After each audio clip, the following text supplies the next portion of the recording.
तुम्ही चिकनची भाजी तर खूप वेळा बनवली असेल, पण एकदा अशा पद्धतीने मेथी चिकन बनवून बघा. जर का तुम्ही ही घरी बनवली तर तुमच्या घरचे तुमचं कौतुक करता करता थकणार नाहीत. चला तर मग रेसिपीला सुरुवात करूया. पहिले तर मी बारीक कांदा चिरून घेतला, नंतर अद्रक लसूण कोथिंबीर यांची बारीक पेस्ट तयार केली. नंतर कढईमध्ये तेल टाकलं, मग त्यात बारीक चिरलेला कांदा टाकला आणि छान लाल होईपर्यंत परतून घेतला. मग त्यात तयार केलेली अद्रक लसूण आणि कोथिंबीरची पेस्ट टाकली, तीही छान परतली. मग त्यात बारीक चिरलेला टोमॅटो टाकला.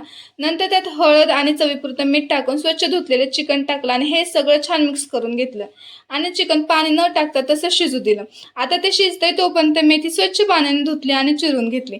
चिकन चांगलं शिजलं की मग त्यात लाल तिखट आणि चिकन मसाला टाकून हे सगळं छान परतून घेतलं. मग त्यात बारीक चिरलेली मेथी टाकली आणि ती चांगली मिक्स करून घेतली आणि भाजी 10 मिनिटे ताट झाकून शिजून घेतली. आणि कायच सांगू, भाजी चवीला एकदम भारी झाली होती. व्हिडिओ आवडला असेल तर चॅनल नक्की सबस्क्राईब करा. भेटूया आता नेक्स्ट व्लॉगमध्ये.